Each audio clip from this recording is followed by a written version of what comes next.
Hello students, आज class 9 की science का पहला चैप्टर हम पढ़ने जा रहे हैं, मैटर इन आवर सराउंडिंग। अच्छे से स्टडी करेंगे, इसको समझेंगे कि मैटर क्या होता है, मैटर किस लिए यूज होता है, मैटर की क्या इंपॉर्टेंस है, इन सब चीजों को जानेंगे। तो स्टार्टिंग से लास्ट तक वीडियो को देखना, समझना है पॉइंट को, उसके बाद क्लियर करना है कि हमें कोई चीज समझ में आई या नहीं आई। बहुत सी सारी चीजों को आप समझने वाले हैं, ठीक है। चलिए देखते हैं कि मैटर होता क्या है। A matter is defined as anything which occupies space, volume जिसे आप बोलते हैं, एंड हैज मास। पहली चीज तो ये जान लीजिए कि जो स्पेस होता है और जो मास होता है, यह दो चीज होती क्या है। देखो, किसी भी चीज को आप कलेक्ट कर रहे हो या किसी चीज को ऐड कर रहे हो, छोटे छोटे पार्टिकल्स को ऐड कर रहे हो, क्योंकि यहाँ पे लिखा हुआ है कि जो मैटर होता है वो किसका बना होता है, टिनी पार्टिकल्स का। ऐसे छोटे छोटे पार्टिकल्स होते हैं और उनके ऐड होने से क्या बनता है, आपका मैटर बनता है। क्या सर उनको देख सकते हैं? No, you are not able to see them. Why? Because they are so small particles, क्योंकि बहुत छोटे पार्टिकल्स हैं, इनको आप देख नहीं सकते हैं। सो हाउ कैन वी सी? तो आप किसी अच्छे माइक्रोस्कोप से यूज करके देख सकते, सिंपल माइक्रोस्कोप से भी इनको नहीं देख सकते, इतने छोटे पार्टिकल्स होते हैं। Sir is there any type of name of this, है ना? तो इसका कोई नाम होता है? हाँ, यस, इसको हम क्या बोलते हैं? एटम बोलते हैं। क्या बोलते हैं? एटम। तो अब एक ऐसा वर्ड नहीं बोल सकते कि anything which is made up of atom has space, volume and mass, that is called matter. देखो, डेफिनेशन बन गई है। तो बस आपको ये समझना है स्पेस कैसे ऑक्यूपाई करते हैं, मास कैसे ऑक्यूपाई करते हैं। इसका थोड़ा सा एग्जांपल देख लेते हैं। भाई देखो, हवा है, एयर है, बैलून में फिल करोगे तो क्या होता है, धीरे धीरे बैलून बढ़ता है ना। और जैसे जैसे उसमें मतलब उसका वो वॉल्यूम बढ़ने लग जाता है, वैसे वैसे उसमें एयर क्या हो रही होती है, इंक्रीज हो रही होती है। तो जैसे जैसे एयर की प्रेजेंस इंक्रीज हो रही है, वैसे वैसे उसका वॉल्यूम क्या हो रहा है, बढ़ रहा है। तो इसका मतलब हो गया कि एयर एक टाइप की क्या हो गई, मैटर हो गई। हो गई कि नहीं हो गई? सोचिएगा फिर बताइएगा, ठीक है। इसके बाद फिर हम आगे सोचते हैं और आगे समझते हैं इन पॉइंट्स में। तो एक चीज और हमारे माइंड में आता है कि क्या सर मैटर इतने छोटे पार्टिकल से मिलकर बना होता है कि हम कहीं भी इसको लेके जा सकते हैं, कहीं पर इसको ऐड कर सकते हैं, कहीं पर इसको मिक्स कर सकते हैं। तो आपकी एनसीईआरटी में वो दिया हुआ है एग्जाम्पल, है ना, एक्सपेरिमेंट दिया हुआ है। उसमें क्या बोला गया है कि एक बीकर लिया गया है, जिसमें आपका बीकर में ऐसे वाटर रख दिया गया, प्योर वाटर, और इसमें कोई केमिकल डाला गया जिससे कि ये बीकर क्या हो जाए, कलरफुल हो जाए। लेट कर लीजिए उसमें जैसे केमेनो 4 लिया या फिर जो भी लिया हो, पोटेशियम परमैंगनेट जिसे आप बोलते हैं, ठीक है। तो इसको इसमें डालेगा तो इसका कलर कैसा हो जाएगा, इसका कलर हो जाएगा थोड़ा सा पिंक कलर हो जाता है। यहाँ पे मैं लिख देता हूँ पिंक। अब ये टोटली इसमें मिक्स हो गया क्या, KMnO4, जिससे इसका पिंक कलर हो गया। अब इसका तुम कलर निकालो और कोई एक प्योर वाटर वाला ले लो, उसमें डालोगे तो चाहे जितना भी डालोगे थोड़ा बहुत हल्का लाइटली कलर यहाँ इसमें दिखाई देगा। फिर और कोई लोगे, इसमें का वाटर निकाल के डालोगे, लाइटली कलर देगा। अब आप सोचो कि KMnO4 मीन्स जो आपका कंपाउंड था वो एक सॉलिड फॉर्म में रहा होगा या पाउडर फॉर्म में रहा होगा, उसको आपने इसमें डाला। वो इतना छोटा पार्टिकल था कि उसमें वाटर के सारे मॉलिक्यूल्स में अपनी स्पेस बना लिए। अब स्पेस बनाने के बाद वो उनसे अटैच हो गया, फोर्स ऑफ अट्रैक्शन हो गया उनमें, है ना। और जो अटैच हुआ तो इसमें मिक्स हो गया। अब जब मिक्स हुआ तो आप इसमें से निकाल के इसमें डाल रहे हो। अब सोचो, उस वाटर के मॉलिक्यूल को आप नहीं देख पाते, उस वाटर के पार्ट को आप या पार्टिकल्स को नहीं देख पाते हो।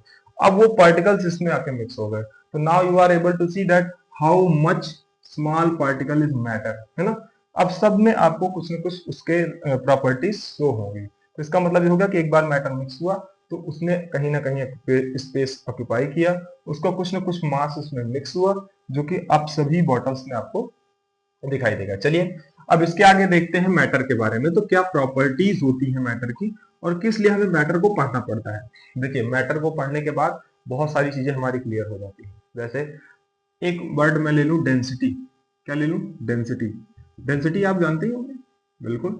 डेंसिटी का मतलब क्या होता है, कितना वॉल्यूम है उसमें, कितनी चीज ऑक्यूपाई हो रही है ना। जैसे कि आपकी क्लास में मतलब बहुत सारी सीटें हैं लेकिन बच्चे कम हैं, तो इसका मतलब वहां की डेंसिटी क्या है, कम है। और अगर आपकी क्लास में बच्चे ज्यादा हैं, सीट कम है, तो आपकी मतलब स्टूडेंट की जो डेंसिटी है वो क्या है, ज्यादा है, ठीक है ना। अब ये भी पॉइंट होता है कि किसकी डेंसिटी पूछी जा रही है, क्लियर। और उसके बाद एक होता है कंप्रेसिबिलिटी, ठीक। और इसके साथ मैं जो मेन मेन पॉइंट्स हैं उनको लिखूंगा, ज्यादा हम इसमें फोकस एकदम इन्वॉल्व ही नहीं हो जाएंगे। बॉइलिंग पॉइंट, है ना। और इसमें साउंड प्रोडक्शन कैसा होता है, किसमें कैसा होता है। अच्छा, अब मैटर्स को अगर हमको समझना है तो देखो, मैटर्स के क्लासिफिकेशन पढ़ने पड़ेंगे।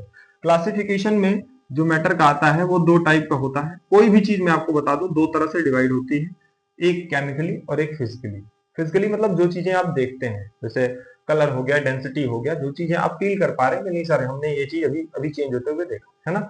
बट जो केमिस्ट्री में होती हैं चीजें, वो बिहाइंड द मतलब सीन होती हैं, मतलब पीछे चीजें इवेंट वो होती है और उसके बाद आपको उसका रिजल्ट दिखाई देता है।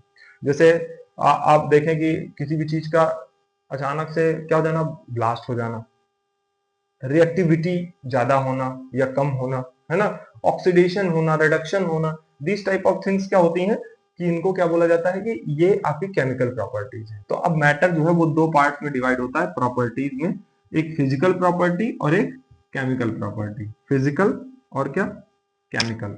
फिजिकल प्रॉपर्टी क्या होती है, फिजिकल प्रॉपर्टी मैंने बोला कि जो दिखाई देती है। फिजिकल प्रॉपर्टी में सबसे बड़े पॉइंट्स क्या आते हैं, सॉलिड, लिक्विड एंड गैस। देखो यहीं से आपकी ये जो मैटर की इंपॉर्टेंस होती है ना वो बढ़ने लग जाती है। सॉलिड, लिक्विड, गैस, मैंने कहा आपके माइंड में आ गया सर इसको तो हमने पढ़ा है कि इसका साइज और शेप जो होता है, साइज या बोले या शेप बोले, है ना, शेप और क्या कहते हैं वो, इसका वॉल्यूम फिक्स होता है। इसका सर साइज नहीं फिक्स होता, इसका वॉल्यूम फिक्स होता है। सर इसका गैस का जो है वो साइज भी फिक्स नहीं होता, वॉल्यूम भी फिक्स नहीं होता। आपने ऐसे पढ़ा, इसीलिए बस आप साइज और शेप में रह गए।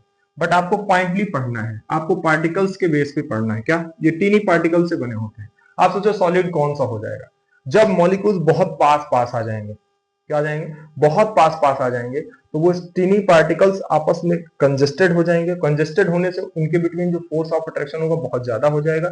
जैसे मैं एक ये बॉक्स में बना रहा हूँ, यहां से देखिए जाएंगे ये छोटे छोटे पार्टिकल्स हैं, ये बहुत पास पास है। अब जब ये पास पास होंगे, अगर आप इनको कट करेंगे या इनको डिफरेंट मतलब सेपरेट करना चाहेंगे, तो इनमें जो एक आप शेप बनाएंगे वो एक क्या होगा, डिफाइंड शेप होगा। या फिर एक तरह से बोल दें कि जो शेप फाइंड होगा वो हमें सर्टेन फाइंड होगा। मतलब इस शेप को हम सर्टेन रख सकते हैं, क्यों, क्योंकि इसके जो पार्टिकल्स है बहुत पास पास है। अगर लिक्विड में देखा जाए तो लिक्विड क्या होता है, लिक्विड एक फ्लो वाला चीज होता है। जैसे फ्लो होता है ना, कोई भी चीज अगर फ्लो हो रही है तो दैट इज द लिक्विड, समझ रहे हैं। कोई भी चीज अगर फ्लो हो रही है तो वो क्या है, लिक्विड है। और उसके बाद गैस क्या होता है, बस मोशन ही होता रहता है, उनके पार्टिकल्स में कंटिन्यूअस क्या रहता है, मोशन ही रहता है, वो फ्री होते हैं, है ना। अब मैं 3 बॉक्स बनाता हूं और यहाँ पे देखिए ये आपके छोटे छोटे पार्टिकल्स हैं, इनको देखते हैं। ये आपके किसी और सब्सटेंस के या मैटर के पार्टिकल हैं, और ये आपके किसी दूसरे सब्सटेंस या मैटर के पार्टिकल हैं। तो अब आपको यहाँ समझना है कि यहाँ पर फोर्स ऑफ अट्रैक्शन ज्यादा है सर, यहाँ पर फोर्स ऑफ अट्रैक्शन थोड़ा कम है, तो मॉलिक्यूल क्या होंगे, रिलैक्स होंगे। और यहाँ पर फोर्स ऑफ अट्रैक्शन क्या है, बहुत ज्यादा है, सॉरी बहुत कम है। और बहुत कम होने की वजह से सर इसका मतलब तो ये हो गया कि यहाँ पर ये पार्टिकल फ्री हैं, ये कहीं भी मोशन कर सकते हैं। तो अब आपको मैं बताऊं कि ये लेट कर लीजिए ब्रिक, ब्रिक में क्या होता है, जो आपके सॉइल होती है उसके छोटे छोटे पार्टिकल्स को आपस में बहुत ज्यादा कंजेस्ट कर दिया जाता है, तो ब्रिक्स बनती है। ब्रिक्स मतलब ईंट, है ना, वो बनती है। तो वो क्या है, सॉलिड है। और ऐसी कंडीशन में उसका शेप भी डिफाइंड होता है, उसका आपका साइज भी डिफाइंड होता है, उसका आपका वॉल्यूम भी डिफाइंड होता है, या साइज वॉल्यूम समझिए ऐसे, क्लियर। अब इसके बाद लिक्विड को देख लें। लिक्विड में क्या होता है, मॉलिक्यूल्स में थोड़ा सा क्या होता है, चेंज होता है। कहने का मतलब मॉलिक्यूल में जो डिस्टेंस होती है उनके बिटवीन के एटम्स की या उनके पार्टिकल्स की, वो ज्यादा होती है, जिसकी वजह से उसमें क्या होती है, उसमें फ्लो होते रहते हैं वो। या फिर एक तरह से कहते हैं थोड़ा सा मॉलिक्यूल फ्री है ना, उनमें फोर्स ऑफ अट्रैक्शन क्या है, कम है, ठीक। इसके बाद यहाँ पर फोर्स ऑफ अट्रैक्शन क्या है, बहुत ही कम है। तो अगर हम कहें तो इसको हम क्या बोलेंगे, सॉलिड, इसको क्या बोलेंगे, लिक्विड, इसको क्या बोलेंगे, गैस। तो इस तरह से फिजिकल स्टेट्स आ जाती हैं किसकी, किसी भी मैटर की, जिसे आप सॉलिड, लिक्विड, गैस बोलते हैं। अभी यहाँ पर एक डेफिनेशन है डिफ्यूजन, है ना, उसको भी अच्छे से समझेंगे। भाई देखो एक पॉइंट आया आगे चल के कि कोई भी पार्टिकल है तो वो क्या है, मोशन में है। छोटे छोटे पार्टिकल, स्मॉल पार्टिकल्स होते हैं, वो किसमें होते हैं, मोशन में होते हैं। एग्जाम्पल के लिए आप क्या करो, एक बकेट लो, बकेट या मग ले लो, उसमें वाटर फिल करो, और वाटर फिल करने के बाद कलर होता है ना, कलर, कलर को आप ऐसे डाल दो, किसमें, उस वाटर में। छोटे पाउडर को डालते हो, छोटा थोड़ा सा पाउडर होता है, उसको पाउडर को डालते हो आप, और देखो पूरा कलर किसमें मिक्स हो जाता है, पूरे मग में मिक्स हो जाएगा या फिर बकेट में मिक्स हो जाएगा। तो इसका मतलब क्या हुआ, इसका मतलब ये हुआ कि जो छोटे छोटे स्मॉल पाउडर के पार्टिकल्स थे, वो इतने छोटे थे कि वो जाके पूरी तरह से वाटर में क्या हो गए, मिक्स हो गए। मीन्स पार्टिकल्स क्या है, मोशन में है। किसमें है, मोशन में है। वो कंटिन्यूअस क्या करते रहते हैं, मोशन करते रहते हैं। High concentration to low, low to high, मतलब उनमें हमेशा मोशन चलता रहता है। ठीक है, तो उसको डिफाइन करता है डिफ्यूजन। मतलब छोटा सा एक पार्टिकल लो, जाके पूरा अपना शो कर देता है। जैसे आप अब कहीं भी निकाल के उस वाटर को डालेंगे तो वो कलर वहां पे शो होगा, मीन्स उसकी प्रॉपर्टी बन जाएगी वो। ठीक, तो इसी को डिफ्यूजन बोलते हैं। ठीक है, और इसके बाद इसमें समझते हैं सॉलिड लिक्विड गैस। इतना समझ गए आप। अब जैसे लेट कर लीजिए, मुझे बोला गया कि भाई देखो इसमें थोड़ा पता करो कि किसका बॉइलिंग पॉइंट ज्यादा होगा। बॉइलिंग पॉइंट मतलब समझ रहे हैं ना, that temperature on which something start boiling, है ना। कोई भी चीज होती है अगर जिस टेम्परेचर पे बॉइल करना स्टार्ट करते हैं उसे बॉइलिंग पॉइंट बोलते हैं। अब देखो सॉलिड है, सॉलिड को मुझे क्या करना है, बॉइल करना है। बॉइल करने के लिए मुझे इसमें फोर्स ऑफ अट्रैक्शन को ब्रेक करने के लिए ज्यादा एनर्जी लगानी पड़ेगी कि नहीं, क्योंकि यहाँ पर मॉलिक्यूल्स या जो पार्टिकल्स हैं वो बहुत ज्यादा कंजेस्टेड है। यहाँ पर सेपरेट है, यहाँ पर बिल्कुल ही सेपरेट है। तो यहाँ पे एनर्जी बहुत कम चाहिए, यहाँ पे एनर्जी थोड़ी ज्यादा चाहिए। किससे, गैस से। और यहाँ पे एनर्जी बहुत ही ज्यादा चाहिए क्योंकि सॉलिड है। तो सॉलिड का बॉइलिंग पॉइंट क्या होता है, बहुत ज्यादा होता है। ठीक, अब इसके बाद बहुत ज्यादा मतलब कहने का है कि इनके कंपैरिजन में होता है, ज्यादा होता है। ठीक है ना, इसके बाद फिर यहाँ पे आता है melting point. Melting point same होता है, जैसे मेल्टिंग पॉइंट होता है वैसे बॉइलिंग पॉइंट होता है। और उसके बाद इनका जो नेचर होता है वो कैसे होता है, ये ज्यादा हार्ड होगा, इनमें थोड़ा क्या होगा, लिक्विडनेस होगा, थोड़ा सा इसमें क्या होगा, गैसियस पार्टिकल होंगे, फ्री होंगे। ठीक है ना, फिर उसके बाद मेल्टिंग पॉइंट में भी समझ गए होंगे किसका होगा किसका नहीं होगा। इसके बाद डेंसिटी आता है, क्या आता है, डेंसिटी। इसमें से डेंसिटी किसकी हाई होगी, बताओ भाई। इसमें क्या है, स्पेस कम है, मॉलिक्यूल्स या फिर जो पार्टिकल्स हैं वो बहुत ज्यादा है। इसमें स्पेस भी है और मॉलिक्यूल्स भी थोड़ा क्या है, कम है।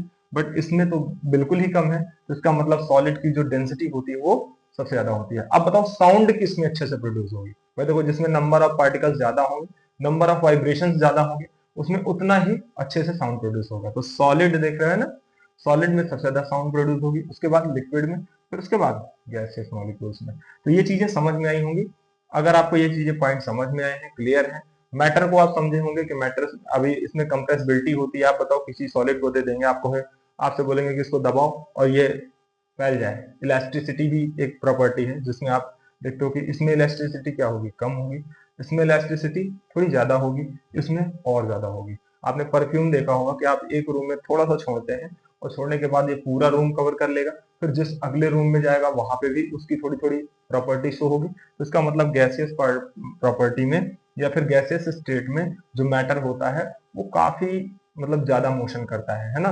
मतलब one way to other another way, मतलब ज्यादा पार्ट्स में वो कन्वर्ट होता रहता है क्योंकि उनमें मोशन ज्यादा होते हैं। क्लियर, तो ये पॉइंट समझ में आ गए। अब इसके बाद हम लोग पढ़ने वाले हैं कि मैटर की क्या प्रॉपर्टी है नेक्स्ट वीडियो में। कैसा लगा वीडियो, मैंने स्टार्ट किया आज क्लास 9 को, ऐसे मैं ज्यादा इंटीमेट नहीं करता था, पढ़ाता नहीं था, तो इसमें एक छोटा सा मैंने इसका वीडियो डाला। इसको आप तैयार करिए, पॉइंट को समझिए। अच्छा, एक क्वेश्चन है मेरा, जैसे मैंने एक चौक लिया, लेट कर लीजिए चौक लिया, और उसके बाद मैंने लेट कर लीजिए कि एक बहुत रेयर मेटल ले लिया, कील ले ली, मतलब नीडल ले ली एक। अब मैं कहूँ दोनों को हैमर करो, कौन जल्दी टूटेगा, ये वाला और ये वाला, टाइम लेगा। तो ये वाला पहले क्यों टूट गया, क्या रीजन था, अब आप इसको सोच के बताओ। सबसे बढ़िया रीजन क्या सर, यहाँ पे फोर्स ऑफ अट्रैक्शन जो मॉलिक्यूल्स है वहां वो क्या है, ज्यादा है। हैमर करेंगे, हैमर करेंगे, ज्यादा है कम है ना। तो यहाँ पर हैमर करेंगे तो जल्दी ब्रेक हो जाएगा। बट ये जो आपका है ना, ये आपने नीडल बनाई, या फिर आप बोल दें कि it is made up of iron. अब आयरन का बना हुआ है, आयरन के मॉलिक्यूल्स में फोर्स ऑफ अट्रैक्शन क्या है, ज्यादा है। तो इसका मतलब हो गया कि यहाँ पर सर जल्दी ब्रेक नहीं होगा, यहाँ पे जल्दी ब्रेक हो जाएगा। चौक के मॉलिक्यूल्स देखते वक्त ही बाहर दौड़ते रहते हैं। ठीक है, तो ये चीजें समझ में आई, इनको अच्छे से क्लियर करिए, फिर आगे देखते हैं।